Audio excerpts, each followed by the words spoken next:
हाय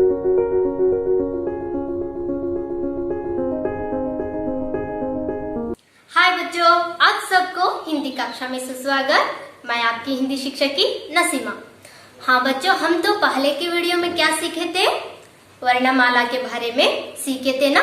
आज के अवधि में भी उसके बारे में और एक बार बोलकर आज के अवधि में क्या सीखेंगे बोल के देखेंगे। देखो बच्चों, मैं तो वर्णमाला का वृक्ष बनाई हूँ। आप तो देख रहे होगे ना, ये तो स्वराक्षर का वृक्ष है और ये तो व्यंजनाक्षर का वृक्ष है। हम तो कल तो देखे थे ना स्वराक्षर, उसका उच्चारण और वो कितने होते हैं और व्यंजनाक्षर कितने हैं और उसका उच्चारण कैसे होते हैं बोल के। देखो बच्चों, यहाँ तो व्यंजनाक्षर के वृक्ष में का वर्ग आता है, चा वर्ग आता है, टा वर्ग, ता वर्ग, पा वर्ग, अंतस्थ, संयुक्ताक्षर। हम तो कल इसके बारे में जानकारी तो लिए है ना।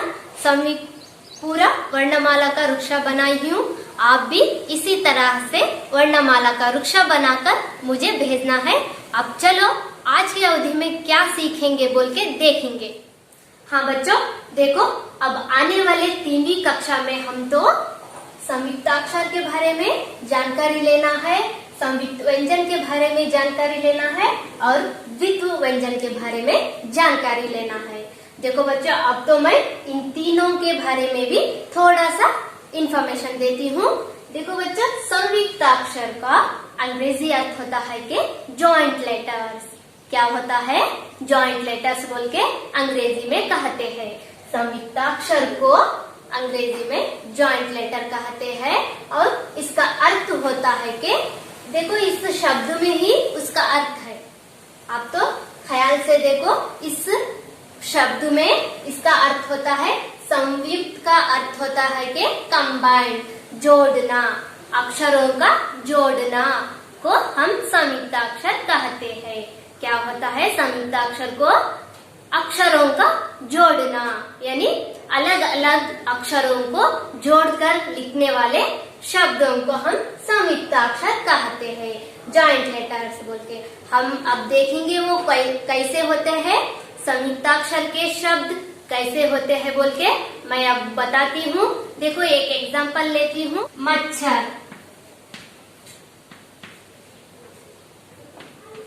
हाँ बच्चों, इस शब्द में कौन सा संयुक्ताक्षर के शब्द है? देखो छा, ये तो संयुक्ताक्षर पर अक्षर होता है। आप तो कन्नड़ में बोलते हैं ना, ಒತ್ತಕ್ಷರದ ಪದಗಳು बोल के, जैसा ही संयुक्ताक्षर को कन्नड़ में ಒತ್ತಕ್ಷರ कहते हैं। देखो ये इस शब्द में ये तो संयुक्ताक्षर का अक्षर होता है। अब देखेंगे इस शब्द को, इस अक्षर को हम कैसा विच्छेदन करना है बोल के। देखो यहाँ चा, ये तो आधा चा है ना, चा अधिक छा। अब तो उच्चारण कैसा करना है? छा। अब मालूम हुआ ना संयुक्ताक्षर के शब्द को कैसे विच्छेदन करना बोलना है और उसका उच्चारण कैसा होता है बोल के। संयुक्ताक्षर का अर्थ होता है कि आधे व्यंजन यानी स्वराक्षर संपूर्ण व्यंजन और स्वराक्षर को जुड़ने से यानी कंबाइंड होने से। देखो कंफ्यूज मत होना, स्वराक्षर यानी व्यंजनाक्षर, कुछ भी हो, कुछ भी अक्षर, आधा अक्षर, ये तो आधा अक्षर कहते हैं ना, जो लाइन डालते थे, आधा अक्षर तो संपूर्ण अक्षर से कंबाइंड होने से संयुक्त होने से संयुक्ताक्षर बनता है। वक्ताक्षर बनता है ना, जैसा संयुक्ताक्षर बनता है। अब तो मालूम हुआ ना, मच्छर, मच्छर के शब्द में छा संयुक्त अक्षर होता है। मैं और एक का अक्षर देती हूँ, आप वर्ण विच्छेदन करना है। पत्थर। देखो बच्चों, पत्थर में कौन सा संयुक्ताक्षर होता है और उसका उच्चारण कैसा करते हैं बोल के आप एक बार अपने पुस्तक में लिखना है और एक बार उच्चारण करके मुझे भेजना है। अब तो मालूम हुआ ना संयुक्ताक्षर के बारे में, जॉइंट लेटर के बारे में मालूम हुआ ना। और एक बार बोलती हूँ, आधा अक्षर संयुक्त व्यंजन, आधा व्यंजन हो स्वराक्षर हो, आधा अक्षर संपूर्ण अक्षर पे जुड़ने वाले शब्द को संयुक्ताक्षर कहते हैं। अब तो मालूम हुआ ना बच्चों, अब संयुक्ताक्षर के बारे में मालूम हुआ। चलो अब संयुक्त व्यंजन के बारे में देखेंगे। जो मैं तो वर्णमाला के बारे में जानकारी देते समय संयुक्त व्यंजन के बारे में बोली थी ना, 4 लेटर होते हैं, 4 अक्षर है संयुक्त व्यंजनाक्षर। वो कौन से है आप बताओ? क्ष, त्र, ज्ञ और श्रा। हाँ बच्चों, ये 4 अक्षर भी संयुक्त व्यंजन अक्षर बनते हैं बोल के मैं बोली थी ना। अब तो संयुक्त व्यंजन का अर्थ बोलती हूँ। देखो, ये क्ष, त्र, ज्ञ, श्रा, ये दोनों इस 4 अक्षरों में, एक अक्षर में, क्ष वाला अक्षर में अलग अलग 2 व्यंजनाक्षर से संयुक्त हुआ है। अब तो बता रहे हैं ना, क्ष, उच्चारण करो क्ष। क्ष में 2 व्यंजनाक्षर शब्द संयुक्त हुए हैं। वो कौन से अक्षर? आदका, अधिक, श। देखो, क्ष में 2 अलग अलग व्यंजनाक्षर संयुक्त होके क्ष अक्षर बना हुआ है, उसी को हम संयुक्त व्यंजन कहते हैं। अब मालूम हुआ क्ष में कौन से 2 व्यंजनाक्षर है? आदका, अधिक, श। ये दोनों भी व्यंजनाक्षर है ना, का भी व्यंजनाक्षर है और शा भी व्यंजनाक्षर है। 2 व्यंजनाक्षर से संयुक्त हुआ एक अक्षर संयुक्त व्यंजन को हम व्यंजन बना है। और नेक्स्ट त्रा में कौन से 2 अक्षर होते हैं? त्रा, हम देखो उच्चारण करते समय ता रा आता है ना, त्रा बोल के कौन सा अक्षर आता है? आदत्ता, अधिक, रा। आप भी उच्चारण करते समय आता है, देखो उच्चारण करो त्रा बोल के, आदत्ता, अधिक, रा। ये दोनों व्यंजन अक्षर मिलकर समूह होकर संयुक्त व्यंजनाक्षर बना है, त्रा अक्षर बना है। और नेक्स्ट ज्ञ। ज्ञ में कौन से 2 व्यंजनाक्षर समूह हुए हैं, संयुक्त हुए हैं? आप बोलो। ज्ञ में ज्ञ, अधिक, ज्ञ, आदजा, अधिक, ज्ञ। देखो, ज्ञ में आदजा, अधिक, ज्ञ, ये दोनों संयुक्त व्यंजन मिलके एक संयुक्त, ये दोनों व्यंजनाक्षर मिलके एक संयुक्त व्यंजन बना है। और नेक्स्ट श्रा। श्रा में कौन से 2 व्यंजनाक्षर है? श्रा। देखो, हम उच्चारण करते समय ही हमारे मुंह से आता है शा, अधिक, रा बोल के आता है ना, श्रा। शा, अधिक, रा मिलके श्रा बना है।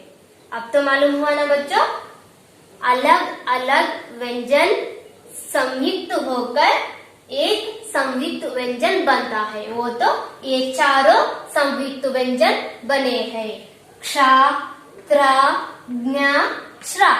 अब तो संयुक्त व्यंजन के बारे में मालूम हो चुका ना, कैसे है संयुक्त व्यंजन का अर्थ क्या होता है बच्चों? 2 अलग व्यंजन संयुक्त होकर एक संयुक्त व्यंजन बनता है। ये चारों भी संयुक्त व्यंजन अक्षर है। अब तो मालूम हुआ ना बच्चों। देखो, क्ष में आने वाले शब्द कौन से हैं? त्रा में आने वाले शब्द कौन से हैं? ज्ञ में आने वाले शब्द कौन से हैं? और श्रा में आने वाले शब्द कौन से हैं? बोल के मैं एक बार बोलती हूँ। क्ष से कक्षा आता है, कक्षा। देखो, कक्षा में क्ष का उपयोगित किया है। त्रा में क्षत्रिय, त्रा में क्षत्रिय। देखो, यहाँ तो त्रा का उपयोगित किया है इस शब्द में। ज्ञ से ज्ञान, ज्ञान में ज्ञा का उपयोगित हुआ है। और श्रा, श्रा से आश्रम भी होता है। आश्रा, आश्रम, देखो आश्रम में श्रा का उपयोगित है।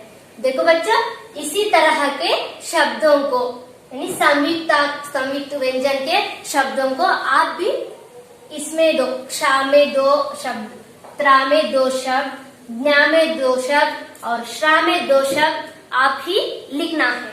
ओके, अब तो संयुक्त व्यंजन के बारे में जानकारी मिली है और नेक्स्ट द्वित्व व्यंजन के बारे में अब देखेंगे।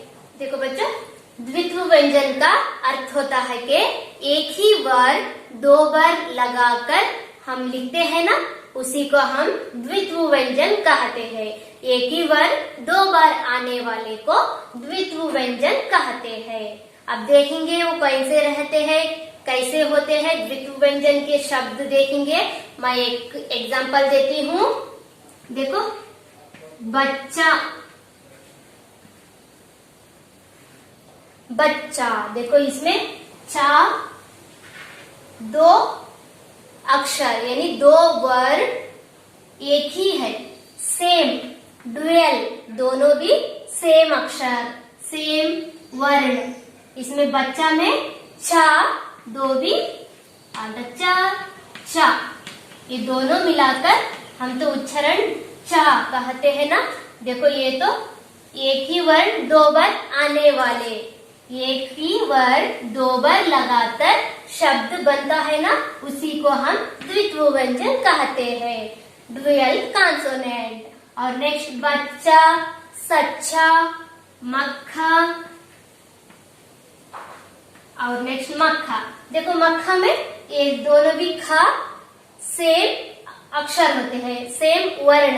देखो का, आधा का बनके का हुआ ना। एक ही वर्ड 2 बार लगातार आने वाले शब्द को हम द्वित्व व्यंजन कहते हैं। अब तो द्वित्व व्यंजन के बारे में भी मालूम हुआ ना, आपको मालूम हुए 2 द्वित्व व्यंजन को आप लिखना है। अब तो मालूम हुआ ना बच्चों, संयुक्ताक्षर के बारे में, संयुक्त व्यंजन के बारे में और द्वित्व व्यंजन के बारे में। और एक बार बोलती हूँ, संयुक्ताक्षर का अर्थ होता है कि अक्षरों जुड़ने से होने वाले शब्द को संयुक्ताक्षर कहते हैं और संयुक्त व्यंजन को 2 अलग अलग व्यंजनाक्षर से बना हुआ एक व्यंजन को हम संयुक्त व्यंजन कहते हैं। और द्वित्व व्यंजन को एक ही वर्ण 2 बार लगातार बनने वाले शब्द को द्वित्व व्यंजन कहते हैं। मैं तो बोली थी संयुक्ताक्षर के शब्द लिखना, संयुक्त व्यंजन वाले शब्द और द्वित्व व्यंजन वाले शब्द को लिखकर मुझे व्हाट्सएप करना है। और अगला देखेंगे अब हम क्या क्या सीखते हैं बोल के, और नेक्स्ट क्या सीखते हैं बोल के बोलती हूँ। अब सर्वनाम के बारे में बोलती हूँ। सर्वनाम को अंग्रेजी में प्रोनाउन कहते हैं। क्या कहते हैं? प्रोनाउन। अब इसका अर्थ बोलती हूँ बच्चों। सर्वनाम का अर्थ होता है कि नाम शब्द की जगह प्रयोग में आने वाले शब्द को हम सर्वनाम कहते हैं। नाम शब्द के जगह प्रयोग में आने वाले शब्द को सर्वनाम कहते हैं। देखो मैं एक एग्जांपल बताती हूँ। राघवन खेलता है।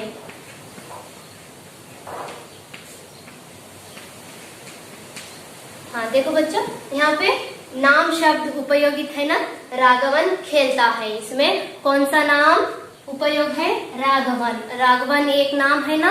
नाम शब्द के जगह उपयोगित होने वाले शब्द को सर्वनाम कहते हैं। देखो वहाँ पे राघवन खेलता है के बदले हम क्या लिखते हैं? वे खेलता है।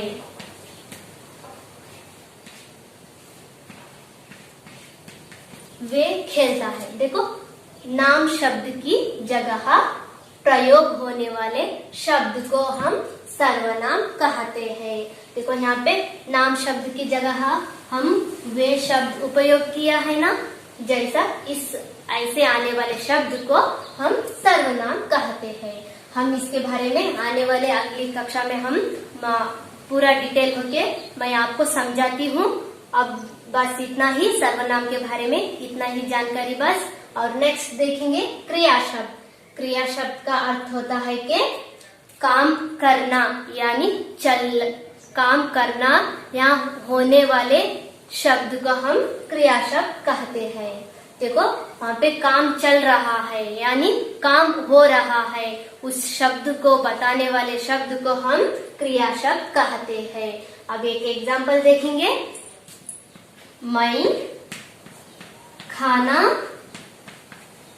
खाती हूँ।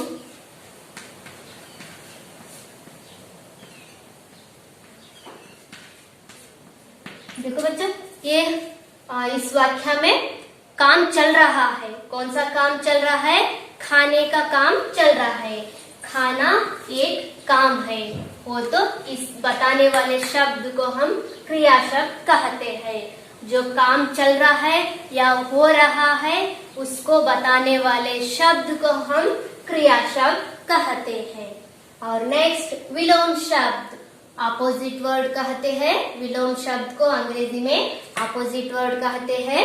विलोम शब्द का अर्थ होता है कि उल्टे अर्थ देने वाले शब्द। आपको मालूम है, आप ऑलरेडी सीखे हैं विलोम शब्द। कोई किसी मैं एक विलोम शब्द लिखती हूँ, देखो आप बोलना है उसका विलोम अर्थ। दिन, दिन का विलोम शब्द कौन सा है? दिन रात। देखो ये तो उल्टे अर्थ देने वाले अक्षर शब्द है ना, इसलिए इसे विलोम शब्द कहते हैं। और नेक्स्ट वचन।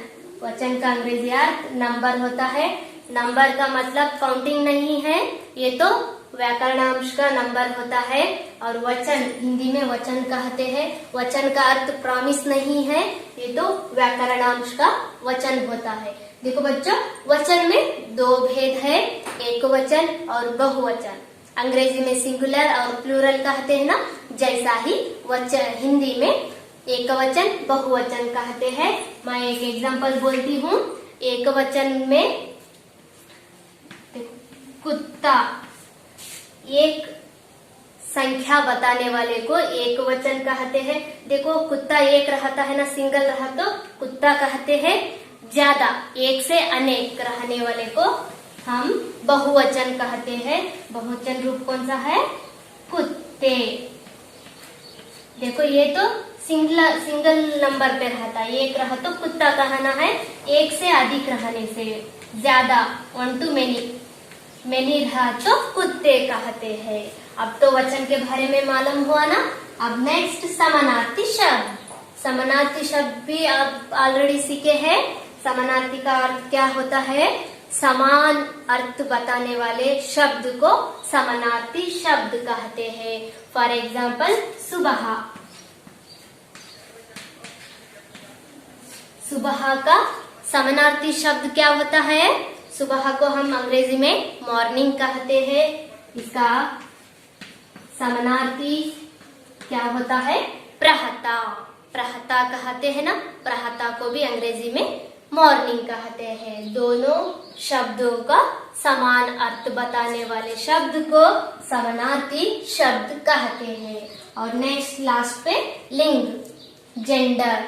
देखो यहाँ पे लिंग रूप आपको मालूम है या नहीं, मैं अब बोलती हूँ। देखो लिंग रूप में 3 टाइप होते हैं, पुल्लिंग, स्त्रीलिंग और नपुंसकलिंग।